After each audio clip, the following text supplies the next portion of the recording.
The stars looked the same as always when Captain Jake Morrison checked the navigation screen. His ship, the Horizon's Edge, was 3 months into a routine survey mission at the edge of explored space. Jake rubbed his tired eyes and stretched in his captain's chair. Survey missions were important but rarely exciting. They mapped new systems, checked for resources, and made sure no dangers lurked in unexplored regions. "Captain, I'm picking up something strange," Lisa Brooks called from the pilot's seat. Her fingers moved quickly across her console. "It's a distress signal, but the frequency is not human." Jake sat up straight. "Can you identify it?" "Negative, sir. It's definitely artificial, though. Someone built that transmission." Lisa pulled up more data on her screen. "The signal is coming from near that red star, the one that's dying." Ben Rodriguez, the ship's engineer, walked onto the bridge carrying a coffee mug. "A distress signal out here? That's unusual." "Very unusual," Jake agreed. He thought for a moment. Protocol said they should report it and wait for instructions. But a distress signal meant someone was in trouble. Someone who might die while they waited for permission to help. "Lisa, how long to reach that position?" "About 4 hours at full speed." "Ben, can the engines handle it?" The engineer nodded. "She'll hold together. But Captain, we don't know what we're flying into. Could be dangerous." Jake made his decision. "We're going to help. Whoever sent that signal needs assistance." Lisa set course. "Ben, make sure our shields are ready. And someone wake up Amy. If we're rescuing aliens, we'll need our xenobiologist." The Horizon's Edge turned toward the dying red star. As they got closer, the sensors showed more details. There was definitely a ship caught in the star's gravity well. The vessel was slowly being pulled toward the star's surface. Dr. Amy Walsh arrived on the bridge, still pulling her hair into a ponytail. "You called for me?" "We have a situation," Jake explained, pointing at the screen. "Unknown alien vessel trapped by that star's gravity. We're going to attempt a rescue." Amy studied the readings. "That ship design is incredible. I've never seen anything like it. The technology looks far more advanced than ours." "If they're so advanced, why do they need our help?" Lisa asked. "Their ship might be damaged," Ben suggested. "Advanced technology still breaks." As they approached, the situation became clearer. The alien vessel had taken severe damage. Parts of its hull were torn open and its engines flickered weakly. The dying star's radiation was intense. Jake could see the strain on his own ship's systems. "We're being hailed," Lisa announced. "Audio only. Put it through." A series of clicks and whistles filled the bridge. Then surprisingly words in English. "Human vessel, you must leave this area. The radiation will destroy your inferior shielding. We are already lost. Do not sacrifice yourselves." Jake leaned forward. "This is Captain Jake Morrison of the Horizon's Edge. We're here to help. Can you tell us how many survivors you have?" There was a pause. Then the voice returned, sounding surprised. 7 survivors remain. But your technology cannot withstand the radiation levels required to reach us. Your shields are too weak. Please go while you still can." "We'll be the judge of what we can withstand," Jake said firmly. "Ben, can we get close enough to dock?" The engineer was already calculating. "Not for long. The radiation will start damaging our systems in about 10 minutes. We'd have maybe 5 minutes to evacuate their crew before we have to pull back." "That's not much time," Amy said quietly. "It'll have to be enough." Jake stood up. "Lisa, bring us in as close as you can. Ben, you're with me. We're taking the shuttle. It's smaller and more maneuverable.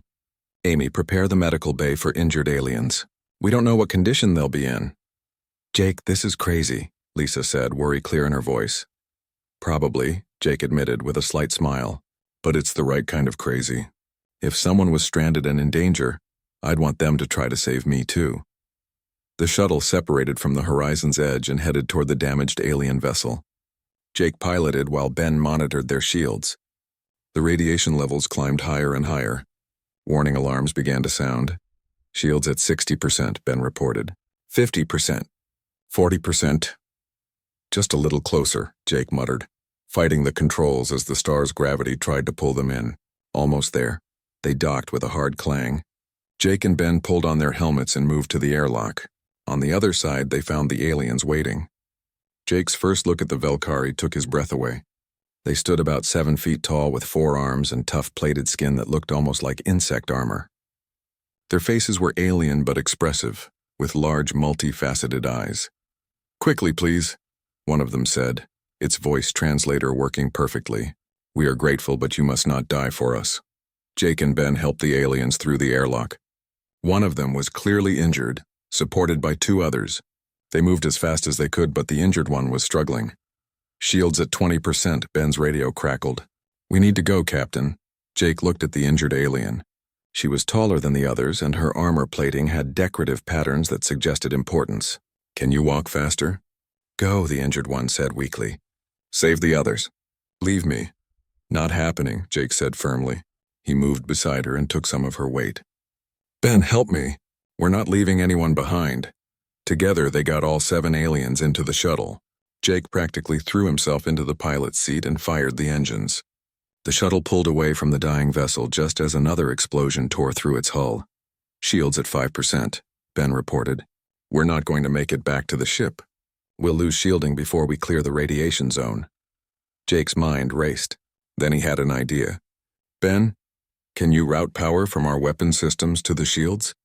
That'll leave us completely defenseless. We don't need to shoot anything. We need to survive." "Do it." Ben's fingers flew across the controls. "Power routing now. Shields climbing to 15%, 20%. The shuttle shook violently as they pushed through the worst of the radiation. The control panel sparked and several systems went offline. But the shields held.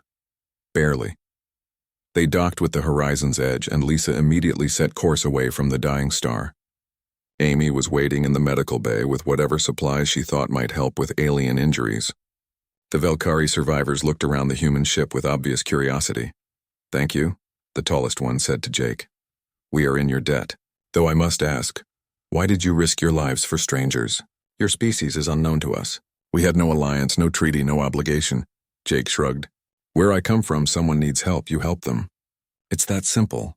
The alien tilted her head in a gesture that seemed to indicate confusion. "Nothing is that simple. Every action has cost and benefit. You gained nothing from this rescue and risked everything." "We gained 7 people who get to keep living," Jake said. "That seems like a pretty good trade to me." Amy began examining the injured alien with careful, gentle movements. The Velkari watched her work with fascination. "Your medical technology is very primitive," one of them observed. "Yet your doctor shows great care." "I'm doing my best," Amy said, not offended by the comment. "Your biology is different from anything I've studied. I'm having to improvise." "You are using creativity to overcome your limitations," the injured alien said softly. "This is unexpected." Over the next few hours, Amy worked to stabilize all the survivors. The horizon's edge set course for the nearest Velkari outpost, which the aliens identified on the star charts. Jake learned that the injured alien was Princess Lyra Shah, third in line to the Velkari throne. She had been traveling on a diplomatic mission when their ship suffered a critical systems failure near the unstable star. "A princess," Ben whispered to Jake. "We rescued alien royalty." "We rescued people who needed help," Jake corrected. "The royal part is just a detail." But as they traveled toward Velkari space, Jake noticed Princess Lyrisha watching him and his crew with intense interest. She asked many questions about human culture, human history, and human decision-making processes. Her questions were thoughtful and probing. "Your species acts on emotion," she said once. "You made an illogical choice to save us. Among my people, such choices are not made. We act according to our genetic programming and our assigned roles in society." "That sounds very organized," Jake said carefully. "But what if your programming tells you to do something you don't want to do?" "Want?" Princess Lyrisha's eyes seemed to shine with something Jake couldn't identify. "We do not consider wants. We consider duty, role, and purpose. Wants are inefficient." "Sounds lonely," Jake said quietly. The princess did not respond, but something in her expression changed. For the first time, Jake wondered if the Velkari were as different from humans as they claimed. Maybe everyone, no matter how alien, understood loneliness. As the horizon's edge approached Velkari space, Jake felt satisfied with their mission. They had saved lives and made first contact with a new species. It seemed like a successful journey. He had no idea that his simple act of kindness was about to change the fate of 2 species and challenge the foundations of an ancient empire. The Velkari outpost appeared on their screens like a massive crystal structure floating in space. It was beautiful and intimidating at the same time. Jake had expected a simple thank you, maybe some supplies for their damaged shuttle, and then safe passage back to human space. What he got instead was very different. As soon as the horizon's edge docked, armed Velkari guards surrounded them. A tall official with deep purple plating approached Jake with cold, formal movements. "Captain Jake Morrison, you and your crew are detained for unauthorized interference with Velkari royalty. You will remain here until the High Court decides your fate." Jake stared in disbelief. "We saved their lives. Your princess would be dead if we hadn't helped." "That does not change the law," the official said without emotion. "Contact with royalty requires proper authorization and diplomatic channels. You violated our protocols." Princess Lyra Shah stepped forward, her injury still causing her to move carefully. "Administrator Kelvarath, these humans acted in good faith. They could not have known our laws. The law does not require knowledge, Princess. It requires obedience." The administrator gestured to the guards. "Take them to the diplomatic quarters. They are not to leave until the High Court convenes." The crew was escorted to a section of the outpost that was clearly designed for guests. The rooms were comfortable, with beds adjusted for human size and environmental controls set to Earth-normal conditions. But the locked doors and guards outside made it clear they were prisoners, not guests. "This is unbelievable," Lisa said, pacing back and forth in the common area they shared. "We save their princess and they lock us up?" "Their culture is very different from ours," Amy said, sitting at a table and reviewing her notes on Velkari biology. "Everything seems to be about rules and roles and proper procedures." Ben checked the door for the 10th time. "How long do you think they'll keep us here?" Jake sat down heavily. "I don't know, but getting angry won't help. We need to be patient and hope Princess Lyra Shah can convince them to let us go." Days passed slowly. The Velkari provided food that was nutritious but bland. They had access to entertainment systems, but everything was in Velkari language. The crew tried to stay positive, but being locked up wore on everyone's nerves. On the 5th day, Princess Lyra Shah visited them. The guards let her through without question. She looked much healthier now, her injury healed by advanced Velkari medicine. "I apologize for this situation," she said, settling into a chair that seemed too small for her large frame. "I have been arguing for your immediate release, but the bureaucracy moves slowly. The High Court will not convene for at least 3 more weeks." "3 weeks?" Lisa exclaimed. "We have families back home, jobs, lives." "I understand your frustration," Princess Lyra Shah said, "but I hope to use this time productively. I wish to learn more about your species. If I understand humans better, perhaps I can argue more effectively for your freedom." Jake studied her carefully. "You're really just curious about us, aren't you? This isn't just about getting us released." The princess's mandibles moved in what might have been a smile. "You are very perceptive, Captain Morrison." "Yes, I am curious. Your actions during the rescue confused me. My entire life, I have been taught that every being acts according to their genetic programming and their place in society. But you acted in a way that violated both logic and self-interest. I need to understand why." Over the following weeks, Princess Lyra Shah visited them every day. At first, the conversations were formal and awkward. But gradually, both sides relaxed. Jake told her about Earth, about human history, about the wars and peace that shaped their species. He explained concepts like democracy, individual rights, and personal freedom. "You allow your citizens to choose their own occupations?" Princess Lyra Shah asked one day, clearly amazed. "But how do you ensure efficiency? What if everyone chooses the same role?" "They don't," Jake explained. "People have different interests and talents. Some want to be doctors, some want to be engineers, some want to be artists. We follow our passions." "Passion." The princess repeated the word like it was foreign. "This is emotion-driving decision-making. It sounds chaotic." "Sometimes it is," Jake admitted with a laugh. "But it also means people work at jobs they love. They create art because it moves them. They explore space because they're curious. Everything we do comes from internal desire, not external programming." Amy joined the conversation, eager to share her knowledge. "Among humans, we believe that consciousness means the ability to choose. If your choices are predetermined by genetics, are you really conscious or just a very complex machine?" Princess Lyra Shah fell silent for a long time. When she spoke again, her voice was quieter. "We are taught that consciousness is awareness, not choice. We are aware of our roles and fulfill them. That is enough." "Is it, though?" Jake asked gently. "Are you happy?" "Happy?" The princess seemed confused by the question. "I do not understand. I am effective. I fulfill my function. Happiness is not relevant." Lisa leaned forward. But do you ever want something different? Do you ever dream about a life that isn't predetermined? The princess stood up abruptly and walked to the window.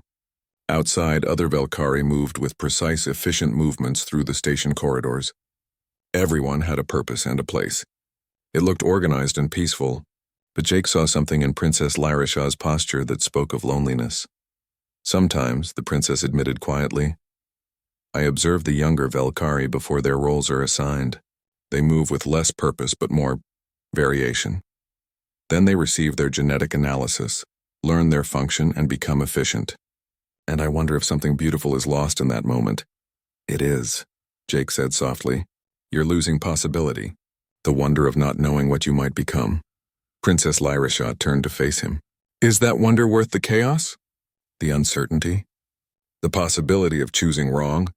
Yes, all four humans said together, then laughed at their synchronized response. Ben explained, because even wrong choices teach us something. Every mistake makes us wiser. Every failure makes success sweeter. If everything is predetermined, nothing feels earned. The princess sat back down and they continued talking late into the night. Jake shared music from Earth, playing everything from classical symphonies to rock and roll. The princess listened with fascination, her body responding to rhythms in ways that suggested emotion was not as absent from Velkari as their culture claimed. On another day, Jake taught her to play chess. The princess was brilliant at strategy, but she struggled with the concept that there was no single perfect move in every situation. You're telling me that the best choice depends on my opponent's psychology? She asked incredulously. Exactly, Jake said, moving his knight. Chess isn't just about logic. It's about understanding your opponent, predicting their reactions, sometimes making moves that seem illogical to throw them off balance. This is manipulation. No, this is interaction. We influence each other. Every relationship works this way. You say something, I respond. My response changes your next statement. We're constantly creating each other through our choices. Princess Lyrishaw stared at the chessboard for a long time. Your species is exhausting, she finally said. But there was something like admiration in her voice. The most significant moment came 3 weeks into their detention. Alarms suddenly blared through the station. Armed insurgents had breached the outer defenses, seeking to kidnap Princess Lyrishaw for political leverage. The station descended into chaos. The guards fled their post, rushing to defensive positions. Jake's crew suddenly had an opportunity to escape. The door was unlocked, the confusion would cover their movements, and their ship was still docked. This is our chance, Lisa said urgently. We can get to the horizon's edge and leave. But Jake was already moving toward the sound of weapons fire. The princess is in danger. Jake, she's not our responsibility, Ben protested. We need to save ourselves. I'm not leaving her, Jake said firmly. You all get to the ship. I'll catch up. Amy grabbed a medical kit. I'm coming with you. She might be injured. Lisa and Ben looked at each other. Then Lisa sighed. Well, we can't let you two have all the fun. Come on, Ben, let's go save a princess. They found Princess Lyrisha cornered by 3 insurgents in a corridor. Her ceremonial guards were down, and she was defending herself with whatever she could find. Despite her size and strength, she was outnumbered. Ben grabbed a maintenance tool from the wall, jury-rigging it into a makeshift weapon. Hey, over here, he shouted at the insurgents. The element of surprise gave them an advantage. Lisa used her pilot's reflexes to trip one insurgent. Amy threw medical supplies that exploded into blinding foam. Ben swung his improvised weapon with desperate courage. And Jake positioned himself between the princess and her attackers, using tactics he learned in basic training that suddenly seemed very important. The fight was messy and terrifying. Jake took a hit that cracked 2 ribs. Lisa got a nasty cut across her arm. But they held the position until station security arrived and overwhelmed the insurgents. As the medics treated the wounded, Princess Lyrishaw stood in the center of the corridor, looking at Jake and his crew. Her expression was complex, showing emotions that no Velkari was supposed to feel. You. The royal palace on the Velkari homeworld was even more impressive than the outpost. Towers of crystalline material reached toward the sky, each one pulsing with soft light. Jake and his crew stood in the grand reception hall, surrounded by hundreds of Velkari officials and nobles. Everyone was staring at them with expressions that ranged from curiosity to outright hostility. Queen Siravel sat on a throne that looked like it grew from the floor itself. She was larger than most Velkari, her plating a deep purple-black that spoke of age and authority. Her eyes fixed on Jake with an intensity that made him want to step backward. He forced himself to stand still and meet her gaze. "So," the queen said, her voice echoing through the hall, "you are the human who presumes to court my daughter." "Your Majesty," Jake began carefully. "With respect, I didn't presume anything. Your daughter made a choice. I'm just trying to honor that choice." Murmurs rippled through the assembled Velkari. The queen raised one hand and silence fell immediately. "My daughter has been influenced by your strange human ideas. Choice, passion, freedom. These concepts have corrupted her judgment. However, I cannot simply dismiss her declaration. Our laws, ancient and unchanging, provide a path for this situation." Princess Lyra Shah stepped forward. "Mother, the courtship trials are the only way," the queen interrupted coldly. "If Captain Morrison truly wishes to join our royal family, he must prove his worth through the trials. 3 challenges that test physical capability, strategic thinking, and cultural understanding. These trials were designed for Velkari genetics, Captain Morrison. No outsider has ever attempted them. No one has tried in 3,000 years because the genetic pairing system made them unnecessary." Jake looked at his crew. Lisa's face showed worry. Ben looked concerned. Amy was studying the Velkari around them, her scientist brain working on the problem. Then Jake looked at Princess Lyra Shah. She stood with formal posture, but he could see fear in her eyes. Fear that he would refuse. Fear that her choice would be dismissed as meaningless. "I accept the trials," Jake said clearly. The queen's mandibles clicked together sharply. "You do not understand what you are accepting. These trials will expose your weaknesses, human. They will prove that some barriers between species cannot be crossed." "Maybe," Jake said. "Or maybe they'll prove that barriers only exist because we accept them." The first trial took place in a massive zero-gravity chamber. Jake floated at the entrance wearing a suit that the Velkari had provided. It fit poorly, designed for their 4-armed bodies rather than his 2-armed frame. The chamber stretched ahead of him like a maze of obstacles, platforms, and hazards. "The trial begins when you enter," the proctor announced. "You must navigate from this entrance to the far exit. Physical contact with red obstacles will end the trial in failure. Time limit is 10 minutes. Jake pushed off and entered the maze. Almost immediately, he understood the problem. The obstacles were positioned for Velkari reach and strength. Platforms were too far apart for human jumps. Grips required 4 hands to hold safely. The entire course assumed capabilities he simply didn't have. He crashed into a red obstacle within 2 minutes. Failure. The assembled Velkari nobles watched from the observation windows, their expressions showing what might have been satisfaction. Jake tried again. And again. Each time he learned something new about the course. Each time he failed a little bit later. By his 10th attempt he was exhausted. His muscles ached. His crew looked miserable watching him struggle. "Jake, maybe you should stop," Lisa called from the observation area. "This isn't fair. The course isn't designed for humans." "Life isn't fair," Jake called back, floating back to the start. "But we keep trying anyway."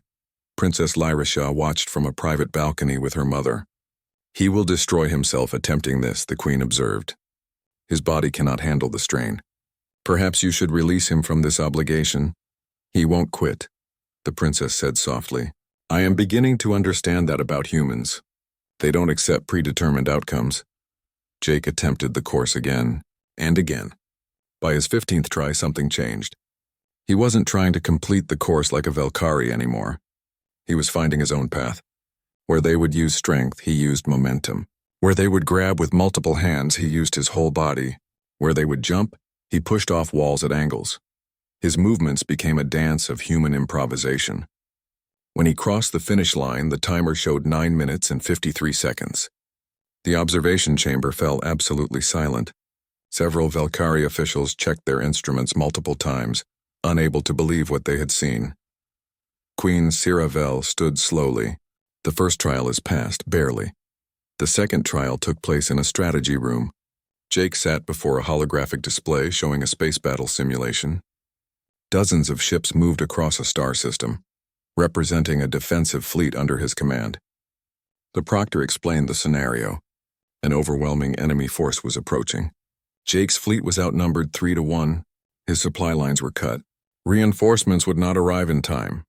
The purpose of this trial, the proctor said, is to demonstrate grace in accepting inevitable defeat. You must show that you understand your limitations and can retreat with dignity and tact. All previous participants have surrendered when the casualties reached acceptable minimums. Jake studied the tactical display. He saw what the trial intended. It was designed to teach that some battles couldn't be won, that accepting fate was wisdom. But Jake's human mind saw something else. He saw possibility where the Velkari saw inevitability. What if I don't retreat? Jake asked. The proctor seemed surprised by the question. Then you will lose your entire fleet. That is the predetermined outcome. Unless it's not, Jake muttered, his fingers working the controls. He started making moves that horrified the watching Velkari strategists. He split his fleet in ways that violated every doctrine they taught. He sent half his ships on what looked like a suicide run, directly at the enemy's strongest position. The Velkari in the observation room muttered about foolish human tactics, but Jake wasn't following their playbook. He was gambling on human unpredictability. The simulation's enemy AI was programmed to respond to logical Velkari tactics. Jake's illogical approach confused it. His suicide run ships drew the enemy into a pursuit pattern that exposed their flanks. His remaining forces hit those exposed flanks with everything they had. Ships exploded in the simulation. Jake lost 60% of his fleet, but he achieved the objective that the simulation said was impossible. The enemy was defeated, scattered, the system was held. The strategy room erupted in chaos. Velkari officers argued loudly. This wasn't how the trial was supposed to work. This outcome violated the simulation's parameters. Several demanded that Jake be disqualified for breaking the rules. Queen Ciravel silenced them with a gesture. He did not break the rules. He simply refused to accept the assumptions built into the test. The second trial is passed, though I note that his victory came at terrible cost. Sometimes terrible costs are worth paying, Jake said quietly. Ask anyone who ever fought for their freedom. The third trial was the one Jake feared most. It required cultural knowledge he didn't possess. He stood in the throne room, surrounded by the entire royal court. The task was to perform the ceremony of worthiness, a complex ritual where a suitor proved their understanding of Velkari hierarchy and values. The proctor handed Jake a datapad with the ceremony's steps. He had 1 hour to study it. Jake read through the instructions, his heart sinking. The ceremony required him to prostrate himself before the queen, to recite declarations of his own unworthiness, to pledge absolute submission to the Velkari way of life. Every word, every gesture was designed to erase individuality in favor of hierarchy. He looked at Princess Larisha. She stood among the court, her expression carefully neutral, but he saw the conflict in her eyes. She wanted him to succeed, but she also knew what this trial demanded. It required him to become something he wasn't. The hour passed too quickly. Jake stood before Queen Ciravel with the entire court watching. He was supposed to kneel now, supposed to begin the ritual words. Instead, he remained standing. Your Majesty, he said clearly, I cannot perform this ceremony as written. Shocked whispers filled the throne room. Princess Larisha closed her eyes, believing he was giving up. I cannot perform it, Jake continued, because every word of it is a lie. I am not unworthy. I am not inferior to Velkari simply because I'm human. I don't believe in submission based on birth. I believe in respect between equals. Then you failed the third trial, the queen said coldly. You refuse to honor our ways. No, Your Majesty, Jake said firmly. I refuse to dishonor myself or my species by pretending our way of life is wrong. I respect the Velkari. I admire your technology, your culture, your achievements. But respect doesn't mean I must believe you are superior. True respect exists between equals, not between master and servant. He turned to face Princess Larisha, speaking loudly enough for everyone to hear. You asked me once what happiness meant. It means choosing your own path. It means finding someone who respects you as an equal. It means building a life together where both partners have value. I cannot prostrate myself before your mother and claim to be unworthy. The days following Jake's completion of the trials were strange and uncomfortable. The court didn't know how to react. He had technically failed one trial, but succeeded in 2 others in ways that shouldn't have been possible. The Velkari legal. Scholars argued endlessly about precedent and interpretation. Meanwhile, Jake and his crew remained in the palace as guests rather than prisoners, but their future remained uncertain. Jake found himself walking the palace gardens late one evening, unable to sleep. The Velkari homeworld had 3 moons, and their combined light painted everything in shades of silver and blue. He heard footsteps behind him and turned to find Princess Lyra Shah approaching. "I come here when I need to think," she said quietly. "The garden is one of the few places in the palace where duty and protocol feel distant." "It's beautiful," Jake agreed. "Very different from Earth's gardens, but beautiful." They walked together in silence for a while. Finally, the princess spoke. "My mother has been very quiet since the trials ended. That worries me. When she is quiet, she is planning something." "Planning what?" "I do not know, but she did not reach her position by accepting defeat. If she believes our union threatens Velkari society, she will find a way to prevent it." Princess Lyra Shah stopped walking and turned to face him. "Jake, are you certain about this path? You could return to Earth, resume your exploration career. Find a human partner who would not bring such complications. No one would blame you." Jake smiled slightly. "Are you trying to talk me out of this?" "I am trying to give you an escape, before things become more difficult." "Things are already difficult," Jake pointed out. "And I'm still here." "Why?" the princess asked, genuine confusion in her voice. "By any logical analysis, pursuing this relationship makes no sense. We are too different. The political complications are enormous. The biological barriers alone should be enough reason to abandon this idea, yet you persist. I need to understand why." Jake thought about how to explain it. "On Earth, we have this old saying, 'The heart wants what it wants.' It means that love doesn't follow logic. You can't make a spreadsheet of pros and cons and decide to fall in love, it just happens. But we barely know each other. We've spent weeks talking every day. You've told me about your life, your doubts, your dreams of something beyond your predetermined role. I've shared my hopes and fears with you. Maybe we don't know everything about each other, but we know enough." Jake paused. "And honestly, I admire your courage. You're willing to challenge your entire society's assumptions because you believe there's a better way. That's remarkable." Princess Lyra Shah's mandibles moved in the gesture he'd learned meant she was pleased but trying not to show it. "You are a strange being, Jake Morrison. You make me question everything I was taught. That should be disturbing. But instead, it feels like waking up from a long sleep." The moment was interrupted by a servant approaching quickly. "Princess, the Queen requests Captain Morrison's presence in her private chambers immediately." Jake and Princess Lyra Shah exchanged worried looks. A private audience with the Queen was unusual and potentially dangerous. "I will come with you," the princess said firmly. "The Queen requested the captain alone," the servant said nervously. "Then she will have to accept my presence as well," Princess Lyra Shah said with royal authority. "Lead the way." Queen Siravel's private chambers were surprisingly simple compared to the grand throne room. The walls were lined with screens showing news feeds from across the Velkari Empire. Maps and strategic displays covered every surface. This was not a room for ceremony. This was where real decisions happened. The Queen dismissed her servants when Jake and her daughter entered. She waited until they were completely alone before speaking. "I told you to come alone, Captain Morrison." "I insisted on accompanying him," Princess Lyra Shah said quickly. "Of course you did." The Queen gestured for them to sit. "I suppose it saves me from repeating myself. I need to show you both something." She activated a holographic display. Images began flowing across it, showing scenes from across the Velkari Empire. In one city, young Velkari were gathered in large groups, discussing ideas. In another, workers were leaving their assigned posts to explore different occupations. In a third, artists were creating works that violated traditional forms. "This is happening in every major population center," the Queen said quietly. "Your story has spread, Captain Morrison. The human who chose his own path and challenged the trials. The princess who demanded the right to choose her own mate. It has become a symbol. The lower castes are questioning their predetermined roles.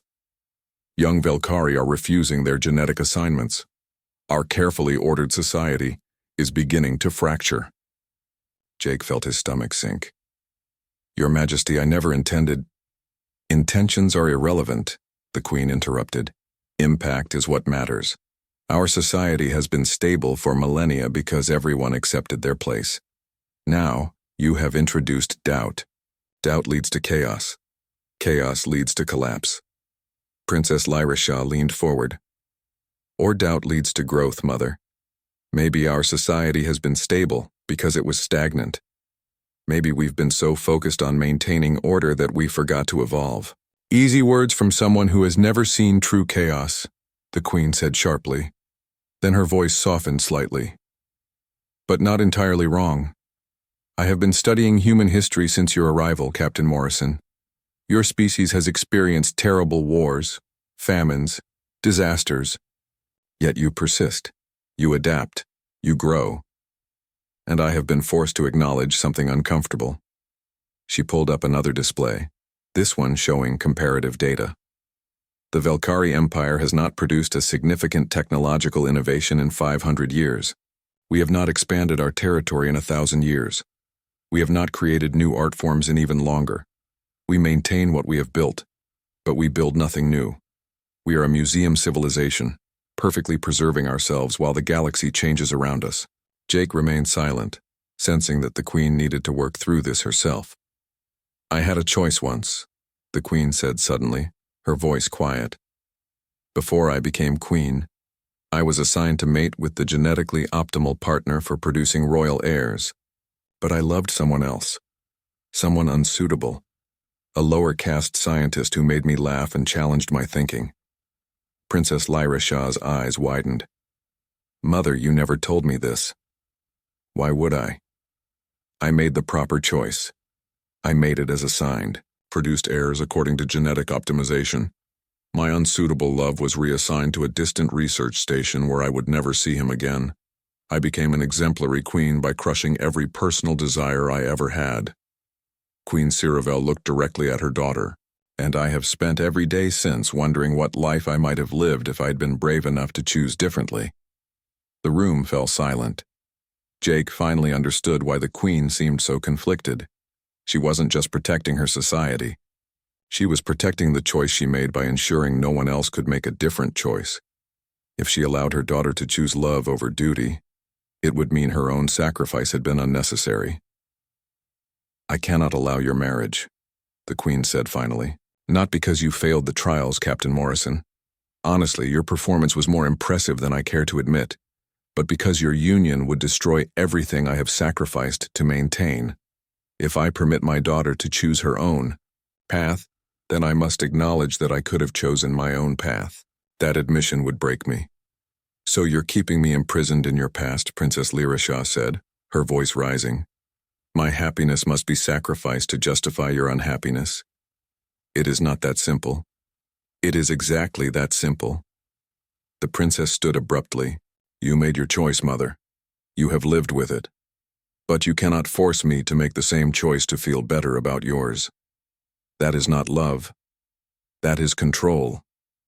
Queen Ciravel also stood, her larger frame making her imposing. I am trying to protect you from a lifetime of regret. No, you are trying to protect yourself from acknowledging your own regret. The words hung in the air like weapons.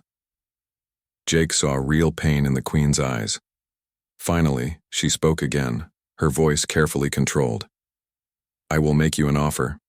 One final chance for everyone to get what they need. She turned to Jake. Our scientists can modify your genetics, transform you into a Velkari hybrid. You would retain your memories and personality but gain our physical characteristics, our longer lifespan, our biological compatibility with my daughter. You could marry her and live as one of us.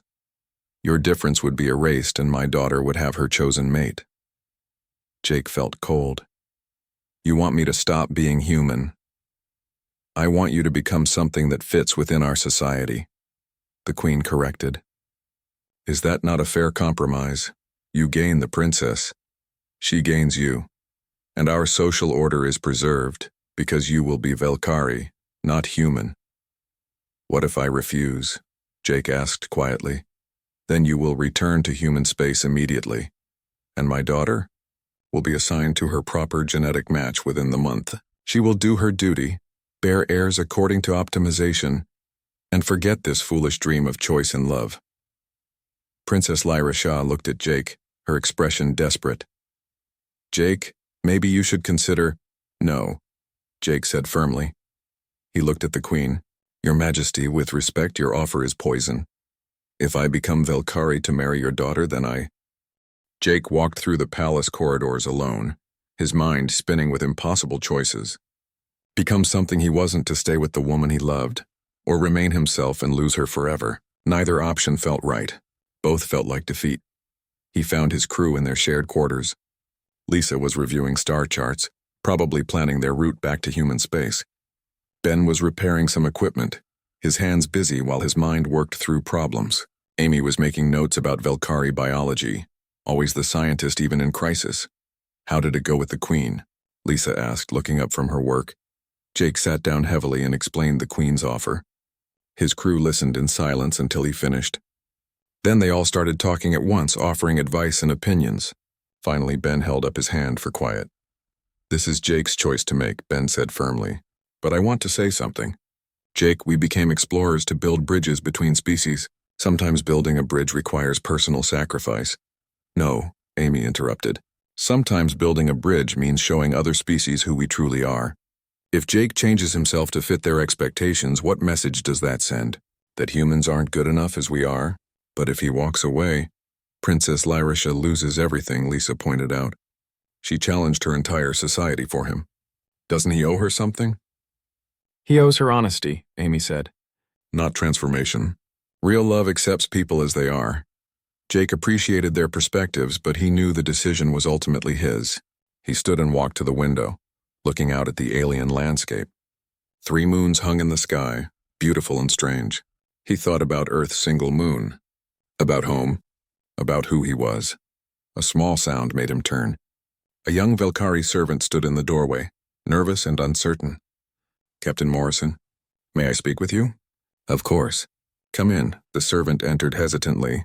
He was smaller than most Velkari, with lighter plating that suggested youth. I'm called Kelvrin. I was assigned to the servant caste based on my genetic analysis 3 years ago. It is my function, my purpose, my life.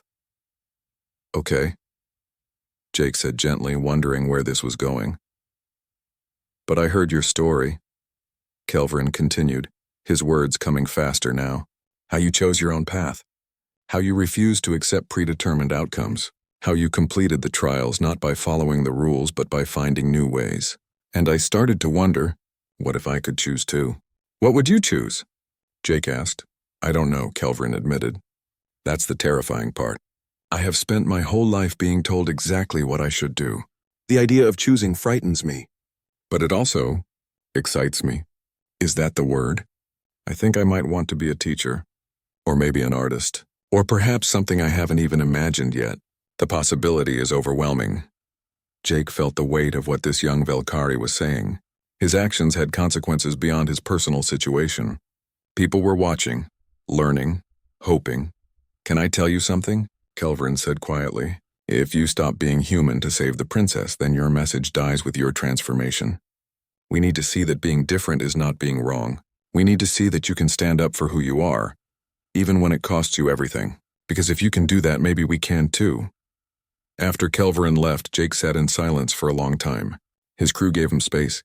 Finally, he knew what he had to do. It wasn't the choice he wanted. It hurt more than he could express. But it was the right choice. He found Princess Lyra Shah in the garden where they had walked before. She stood alone among the alien flowers, her posture speaking of deep sadness. When she heard him approach, she didn't turn around. You have decided, she said quietly. It wasn't a question. Yes, you will return to human space. I have to, Jake said, his voice rough with emotion. Not because I don't love you, but because I do, and because I love the possibility you've awakened in your people. If I transform myself to fit into your world, I prove that different is wrong, that humans must stop being human to be acceptable. Every young Velkari who is starting to question their predetermined path would learn the wrong lesson. Princess Lyra Shah turned to face him, tears streaming down her face. Velkari weren't supposed to cry. Another rule she was breaking. So I lose you to save people I don't even know. No, you lose me to save the future you believe in. The one where Valkyrie get to choose. Where they can be uncertain and scared and brave all at once. That future needs to see that being different has value. That compromise isn't always the answer. That sometimes the most loving thing you can do is let someone remain who they truly are. I hate this, she said, her voice breaking. I hate that being right feels so much like losing. Me too. Jake moved closer, taking her hands in his. But I think this is what real love looks like sometimes. Not the fairy tale where everything works out perfectly, but the messy, complicated kind where you want the best for each other, even when the best means walking different paths. They stood together in the garden, holding each other while the 3 moons watched overhead. Finally, Princess Lyrisha pulled back. If you're going to make this sacrifice meaningful, then I must make mine. I cannot let you be the only one with courage. Before Jake could ask what she meant, she turned and walked quickly toward the palace. He followed, confused and concerned. She led him directly to the throne room where Queen Siravel was meeting with advisors. The princess didn't wait for permission to speak. Mother, I renounce my claim to the throne, she announced loudly, her voice carrying through the grand chamber. I renounce my royal status, my predetermined path, and my assigned genetic match. I choose Jake Morrison, humanity's way, and an uncertain future over the certainty you offer. The throne room erupted in chaos. Advisors shouted. Guards moved forward uncertainly. Queen Siravel stood slowly, her expression shocked. You cannot. I can and I am, Princess Lyrisha said firmly. You gave me a choice, Mother. Accept my assigned fate or lose everything. I choose to lose everything. Because losing everything while remaining true to myself is better than keeping everything by becoming something I'm not. The Queen stared at her daughter for a long moment. Then, surprisingly, she began to laugh. It was a strange sound, rusty from disuse. You are braver than I ever was. Braver than I taught you to be. Braver than this empire deserves. She turned to face the assembled court. For 3,000 years, we have bred certainty and called it wisdom. We have eliminated choice and called it perfection. But we have also eliminated adaptation, creativity, and growth. We face new galactic challenges with old genetic programming. Perhaps uncertainty is not weakness but evolution. Queen Siravel raised her hand for silence. The court immediately quieted. The trials are complete. Captain Jake Morrison has demonstrated strategic excellence, endurance beyond physical limitation, and commitment to principles over convenience. More importantly, he has inspired the courage to choose. These are worthy qualities. She paused, her next words clearly difficult. My daughter may retain her royal status while choosing her own path. The marriage will proceed under both Valkyrie and human customs, a symbolic blending of 2 philosophies. The court exploded with protests. The Queen silenced them with a gesture. Furthermore, I am establishing a colony world where Valkyrie citizens may volunteer to live outside the caste system, free to choose their roles. It is an experiment. It may fail, but we will learn from either outcome. She looked at her daughter with an expression of mixed pride and grief. You asked me who that human was. You replied he was the man you would wed. Now I ask you, who will you become? Someone I choose to be, Mother, Princess Lyrisha answered, her voice strong despite her tears. Isn't that what he taught us? The wedding took place on a neutral moon between human and Valkyrie space. The location was symbolic, a place that belonged to neither species but could be shared by both. Dozens of species sent representatives, all curious about this unprecedented union. The ceremony was chaotic and beautiful. Human music mixed with Valkyrie harmonic frequencies. Traditional Valkyrie rituals were adapted to include concepts of choice and partnership. Jake wore his captain's uniform, polished and formal. Princess Lyrisha wore modified royal garments that honored tradition, while expressing personal choice. When they exchanged vows, they spoke as equals. Not a genetic match fulfilling social contracts, but 2 individuals choosing each other despite every difficulty. Jake promised to always see her as a person with her own dreams and fears, not just a princess or a Valkyrie. Princess Lyrisha promised to honor his humanity while building something new together. Lisa, Ben, and Amy stood as Jake's witnesses. They had argued with him, questioned him, supported him, and ultimately stood by his choice. Now they watched him marry someone from another species and smiled through their own tears. Queen Siravel attended, sitting beside human ambassador Claire Martinez. During the celebration, the The queen watched her daughter dance with her human husband. The movements were awkward at first, each trying to match the other's rhythm. But they were learning, adapting, growing together. Ambassador Martinez, the queen said quietly, do all humans live with such uncertainty, never knowing if their choices are correct? Every day, Your Majesty, Claire replied. It's terrifying and wonderful. That's what makes our choices meaningful. I think I am beginning to understand why humans explore,